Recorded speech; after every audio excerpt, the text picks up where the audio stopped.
আসসালামু আলাইকুম রহমতুল্লাহি ওবরকাতুহু। ইরান এবং আমেরিকার যে যুদ্ধ সর্বাত্মক রূপ লাভ করেছে। আমরা বাংলাদেশে বসে যত কথাই বলি না কেন, আমেরিকা তার সর্বশক্তি নিয়োগ করেছে এই যুদ্ধে। আমেরিকা খুব ভালো করে জানে যে এই যুদ্ধে সে যদি পরাজিত হয়, মধ্যপ্রাচ্যে তার যে শৃঙ্খল রয়েছে, সবাইকে সে যেভাবে দাসত্বের শৃঙ্খলে আবদ্ধ করে রেখেছে, এটি ছিন্ন বিচ্ছিন্ন হয়ে যাবে। মধ্যপ্রাচ্য, এশিয়া এবং ইউরোপে তার যে বিশাল বাণিজ্য রয়েছে এবং যে জুজুর ভয় দেখিয়ে কখনো নিজের ক্ষমতা, কত কখনো শত্রুর ভয় দেখিয়ে যেভাবে সারা বিশ্বকে শোষণ করে, বিশ্বের ধনসম্পদ আরোহণ করে আমেরিকাকে একটা স্বপ্নের নগরী বানিয়ে ফেলা হয়েছে, সব তছনছ হয়ে যাবে। এমনকি আমেরিকা যদি ভেঙে চুরমার হয়ে যায়, টুকরো টুকরো হয়ে যায়, সেখানের সরকারের যদি পতন হয়, তাও অস্বাভাবিক নয়। আমেরিকার সৃষ্টির পর থেকে প্রথম তারা অস্তিত্ব সংকটে পড়েছে। অবশ্য এর আগে তারা সেই যখন আব্রাহাম লিঙ্কনের সময় আমেরিকাতে গৃহযুদ্ধ শুরু হয়েছিল, ঠিক সেই সময়টাতে তারা একবার অস্তিত্ব সংকটে পড়েছিল। আর এখন এইবার ইরানের সাথে যুদ্ধে তারা সেই অস্তিত্ব সংকটে পড়ার ফলে এই যুদ্ধে ইরানকে মাটির সঙ্গে মিশিয়ে দেওয়া হলো, মধ্যপ্রাচ্যকে মাটির সঙ্গে মিশিয়ে দেওয়া হলো, পৃথিবীর সমস্ত তেল ক্ষেত্র চূর্ণ বিচূর্ণ করে দেওয়া হলো। তাদেরকে বিজয়ী হতে হবে। আর তারা ভৌগোলিকভাবে যে জায়গাতে আছে, সারা বিশ্বে তেল না থাকলেও তাদের কিছু আসে যায় না। এর কারণ হলো আমেরিকা এখন পৃথিবীর সবচেয়ে বড় রিজার্ভের অধিকারী। মানে তাদের যে ভূগর্ভে তেল রয়েছে, যারা তেল উঠায় নাই, ওখানে জমা করে রাখছে এবং সেই তেল বাড়ছে। পৃথিবী যখন তেল শেষ হয়ে যাবে, তখন তারা সেই তেল উঠাবে বেশি ব্যবসা করার জন্য। কাজেই তারা এখন মধ্যপ্রাচ্যের তেলের উপরে নির্ভর করছে ইউজের জন্য, কিন্তু তারা যদি প্রয়োজন মনে করে নিজেদের তেল দ্বারা তারা চলতে পারবে এবং বিশ্ব নিয়ন্ত্রণ করতে পারবে। এখন বিশ্বের সবচেয়ে বড় রিজার্ভ যে তেল, এটার মজুদ আমেরিকাতে, সৌদি আরবে নয়, রাশিয়াতে নয়। তো আমেরিকা এই যুদ্ধে যে কোনো মূল্যে জেতার জন্য তারা সর্বশক্তি নিয়োগ করছে। অন্যদিকে ইসরায়েল নামক যে রাষ্ট্রটি, তারা এই মুহূর্তে পৃথিবীতে মানবজাতির ইতিহাসে সবচেয়ে পাওয়ারফুল, তাদের একটা হার্ড পাওয়ার। ইসরায়েলকে কেন্দ্র করে ওই ভূখণ্ডে তাদের যে মিলিটারি প্রেজেন্স রয়েছে, যেভাবে তারা তেল আবিব, জেরুজালেম, হাইফা, এই সমস্ত বড় বড় শহর বন্দরকে তারা সাজিয়েছে, এটা তাদের হার্ড পাওয়ার। আর তাদের যে সফট পাওয়ার, সারা পৃথিবীর বিজ্ঞান, প্রযুক্তি, শিক্ষা দীক্ষা, ব্যাংকিং, ডলার ব্যবসা থেকে শুরু করে স্বর্ণের বাজার, মিডিয়া হাউস, সবগুলো এই ইসরায়েলি তারা নিয়ন্ত্রণ করছে। এই প্রথম এই রাষ্ট্রটি প্রতিষ্ঠিত হওয়ার পর তারা যে ঝুঁকির মধ্যে পড়েছে, যেখানে তারা স্লিপ করলে তছনছ হয়ে যাবে, ইসরায়েল রাষ্ট্রটির অস্তিত্ব বিলীন হয়ে যাবে। এবং ইন্তিফাদা জেগে ওঠো নাম করে সমস্ত আরব বিশ্বের মুসলমানরা যেভাবে জেরুজালেমের দিকে ছুটে পড়বে যাবে, একজন ইহুদি সেখানে প্রাণে বাঁচতে পারবে না। এটা ইসরায়েলের লোকজন তারা জানে। ফলে কি হলো, প্রাণান্ত চেষ্টা তারা করছে, তাদের যত লবিস্ট গ্রুপ রয়েছে, যত টাকা রয়েছে, যত ফাইন্যান্স রয়েছে, সারা দুনিয়া থেকে ইসরায়েলি ফাইন্যান্স এখন মধ্যপ্রাচ্যে যাচ্ছে, মানে এই যুদ্ধে প্রমোট করার জন্য।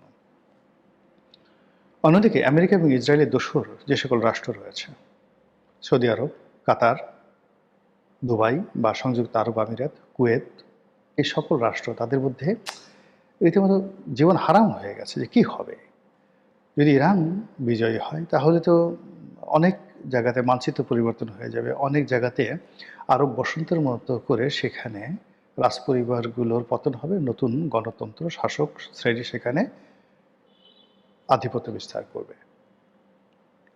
আবার এই যুদ্ধে যদি ইরান পরাজিত হয়, তাহলে ইরান, হিজবুল্লাহ, হুতি, পুরো অস্তিত্ব শেষ, পুরো অস্তিত্ব শেষ। ফলে এই যে একটা টাগ অফ ওয়ারের জায়গাতে তারা এসছে, এটাকে সর্বাত্মক করার জন্য উভয় পক্ষই এটাকে ধর্মযুদ্ধে রূপান্তরিত করতে চাচ্ছে। অতীতে এভাবে বহুবার, এই যে প্রায় ২০০ বছর ইউরোপ এবং মধ্যপ্রাচ্যে যুদ্ধ করেছে, ক্রুসেডের যুদ্ধ করেছে, সমস্ত ইউরোপ দলে দলে গিয়ে জেরুজালেম দখল করার জন্য গেছে। মূলত এই যে ধর্মযুদ্ধ, ওই সময়টাতে রাজনীতির জন্য তাদের কাছে অপরিহার্য ছিল। ঠিক এই মুহূর্তে ইরানের জন্য আর ইসরায়েলের জন্য এটাকে ধর্মযুদ্ধে রূপান্তরিত করা নিজেদের অস্তিত্বের জন্য কতটা গুরুত্বপূর্ণ সেই বিষয়ে খুব সংক্ষেপে আলোচনা করে ভিডিও শেষ করব। মুসলমানরা বিশ্বাস করে যে এই পৃথিবীতে ইহুদিবাদ থেকে রক্ষা করার জন্য একটা সময় ইমাম মাহাদি আসবেন, হজরত ঈসা আলাইহিসসালাম আসবেন এবং মুসলমানরা ঐক্যবদ্ধ হয়ে প্রায় ১০০ বছর পরবর্তীকালে সারা পৃথিবী শাসন করবে কিয়ামতের আগে আগে। কাজে আমরা দীর্ঘদিন ধরে ইমাম মাহাদি আসবেন, হজরত ঈসা আলাইহিসসালাম আসবেন এই বার্তা প্রচার করছি এবং সঙ্গে সঙ্গে আমরা উদ্বেলিত হচ্ছি। আমরা এও জানি যে ইমাম মাহাদি আসার আগে দাজ্জাল আসবে।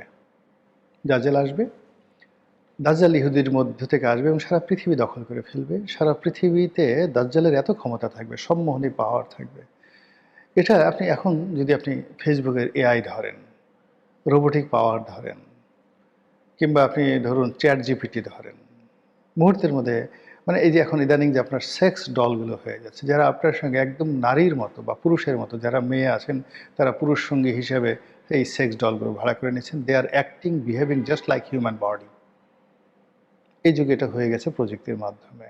ঠিক এইরকম সম্মোহনী কিছু ঘটবে দাজ্জালের আগমনের সময় এবং দাজ্জালের না, এটা মুসলমানদের ভয়। আর অন্যদিকে ইহুদি যারা আছে তারা, আমরা যেমন ইমাম মাহাদিকে আমাদের নেতা মনে করি, তারা মনে করে দাজ্জাল তাদের নেতা এবং তারাও এই পৃথিবী শাসন করার জন্য, পৃথিবীকে মুগ্ধ করার জন্য আমরা যে ন্যারেটিভগুলো ইমাম মাহেদিকে নিয়ে আমরা তৈরি করেছি, তারা দাজ্জালকে নিয়ে তাদের মধ্যে সেই ন্যারেটিভ রয়েছে যে দাজ্জালের নেতৃত্বে ইহুদিরা এতটা শক্তিশালী হবে যে সারা পৃথিবীতে তারা রাজত্ব করবে।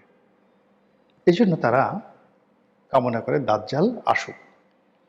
যখন এর আগে গত বছর মানে ইরান এবং যাকে বলা হয় ইসরায়েল যুদ্ধ হলো, 12 দিনের যুদ্ধ, ঠিক সেই সময়টিতে একজন ইহুদি ধর্মযাজক জেরুজালেমে তিনি বললেন যে দাজ্জাল এসে গেছেন এবং তিনি দাজ্জালকে দেখেছেন। এইবার ইহুদিদের পক্ষ থেকে দাজ্জাল এসে গেছেন, নেতৃত্ব দিচ্ছেন, এই সকল কথাবার্তা আমি এখনো পর্যন্ত শুনিনি, কিন্তু ইরানে একটা কলেবর চলে আসছে। ইরানে শিয়ারা বা মুসলিমরা তারা বলছেন যে ইমাম মাহেদি এসে গেছেন, অলরেডি অ্যারাইভড। এখন তারা চিৎকার করে ডাকছেন যে হে ইমাম মাহাদি, আপনি আসুন, যুদ্ধের নেতৃত্ব গ্রহণ করুন এবং আপনার অধীনে থেকে আমরা এই ইহুদিবাদের বিরুদ্ধে, খ্রিস্টবাদের বিরুদ্ধে, আমেরিকার বিরুদ্ধে যুদ্ধ করব।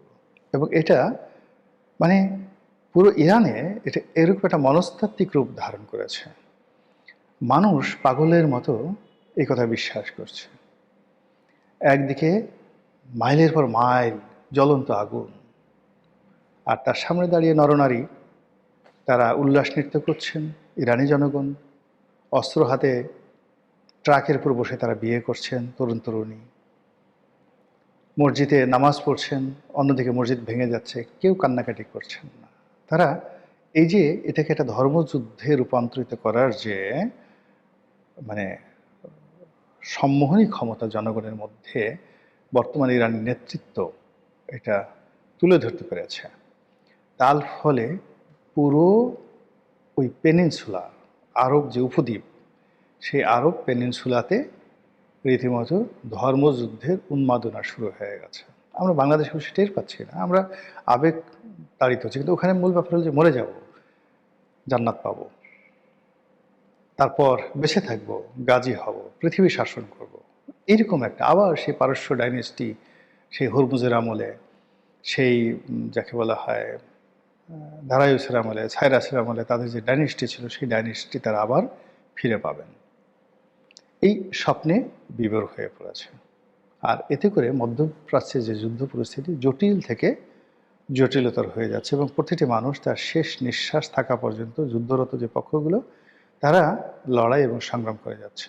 প্রতিদিন যুদ্ধের ক্ষয়ক্ষতি মারাত্মকভাবে বেড়ে যাচ্ছে, হতাহত বেড়ে যাচ্ছে। পৃথিবীর যে অর্জিত ধনসম্পদ, বিত্তবিলাস, হরমরাজি, এগুলো যে আমরা গড়েছিলাম, দুবাই যেভাবে গড়ে তোলা হয়েছিল, মানে কি একটা অবস্থা, অতীতে আমরা এভাবে পড়েছি যে আল্লাহ রাব্বুল আলামিন বিক্ষুব্ধ অনেক সময় অনেক পাপের শহরকে জাস্ট ডুবিয়ে দিয়েছেন এই যে এখন পেত্রা নগরীর কথা আমরা বলি, পাহাড় কেটে কেটে সেখানে অনেক সভ্য জাতি বসবাস করত। সেই বিশাল পাহাড়ের উপরে তারা মেলা মেলাতো। আমরা সেগুলো দেখি, সেই পেত্রা নগরী। সেই সভ্যতা আল্লাহ শেষ করে দিয়েছেন। সেই আদ জাতি, সামুদ জাতি, সেই ফেরাউনের বংশধর থেকে শুরু করে হামান, কত কিছু ছিল এই পৃথিবীতে। আল্লাহ রাব্বুল আলামিন তাদেরকে শেষ করে দিয়েছেন। এখন এই যে যেভাবে যুদ্ধ শুরু হয়েছে, মানে কোনো একটা সময়েতে পৃথিবীর যে ১ নম্বর রাষ্ট্র ছিল কার্থেস নগরী, ১ নম্বর রাষ্ট্র ছিল, ১ নম্বর রাজধানী ছিল Gurgaon, not Washington DC, not যাকে বলা হয় মস্কো, নট বেইজিং, ইট ওয়াজ গুরগাঁও।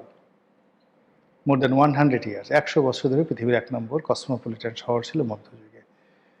আপনারা কি বলতে পারেন সেটা কোথায়? কে শেষ করে দিয়েছেন? অস্তিত্ব কি সেখানে? কোনো বিল্ডিং আছে কিনা? খুঁজে পাবেন না। তো এইরকম মানে এখন যে যুদ্ধ শুরু হয়েছে, একটা সময় আরবের মরুভূমির বুকে আজ থেকে ১০০ বছর পরে মানুষ খুঁজবে যে ওই সময়টাতে আমরা শুনেছি, ইন্টারনেটে দেখেছি, বা একটা প্রযুক্তি ছিল ইন্টারনেট, একটা প্রযুক্তি ছিল ফেসবুক, বা বাপদাদা ও ১৪ পুরুষের আগে শুনছি দুবাইতে একটা বুর্জ আল খলিফা নামে একটা বড় বিল্ডিং ছিল, যেটা উপরে দাঁড়ালে মেঘ স্পর্শ করা যেত। এই ধরনের গল্প ভবিষ্যতে যদি চালু হয়, আর এই যুদ্ধের মাধ্যমে যদি এই যে মরুভূমির শহর, এটা মরুভূমির মধ্যে ডুবে যায়, শেষ হয়ে যায়, কি বলবেন? অতীতে এরকম ঘটনা ঘটেনি? বহুবার ঘটেছে। ওই মরুভূমির মধ্যে বহু শহর বন্দর নগরী তলিয়ে গেছে বালুকা বেলায়। ওই সাহারা মরুভূমি পৃথিবীর সবচেয়ে সুন্দরতম বনভূমি ছিল। সেই বনভূমি ওখানে চাপা পড়ে সেখানে মরুভূমি তৈরি হয়েছে। পৃথিবীর অনেক সাগর একটা সময় মরুভূমি ছিল, অনেক মরুভূমি একটা সময় সাগর ছিল। তো এই যে পৃথিবীর পরিবর্তন, এটি কখনো প্রাকৃতিক কারণে হয়, কখনো যুদ্ধের কারণে হয়, কখনো বিবর্তনের কারণে হয়, কখনো খোদাই গজবের কারণে হয়। আমাদের এই যে ইরান এবং আমেরিকার যে যুদ্ধ, এটা একই সঙ্গে খোদাই গজব, প্রাকৃতিক বিবর্তন, ম্যালথাসের সূত্র অনুযায়ী প্রাকৃতিক বিবর্তন এবং বিপর্যয়, নাকি মনুষ্য সৃষ্টি সংকট, নাকি অন্য কিছু আমরা জানি না। আল্লাহর কাছে আত্মসমর্পণ করলাম। এর কারণ হলো মরুভূমিতে আগুন জ্বললে বাংলাদেশ রক্ষা পাবে না। ইরানের আগুন, আমেরিকার আগুন আমাদেরকে ছাড়বে না। আমরাও বিপদগ্রস্ত হব। যুদ্ধ চাই না, শান্তি চাই, স্বাভাবিক মৃত্যুর গ্যারান্টি চাই। কার কাছে? মহান আল্লাহর কাছে। আল্লাহ, আপনি আমাদের পাপ মুক্ত করুন, গুনাহ সমূহ মাফ করুন, আমাদের চরিত্রের উৎকর্ষতা সাধন করুন। আপনার ক্রোধ তৈরি হয়, আপনার কষ্ট লাগে, এই ধরনের আচরণ থেকে আল্লাহ আপনি মানব জাতিকে রক্ষা করুন। আসসালামু আলাইকুম রহমতুল্লাহি ওয়া বারাকাতুহু।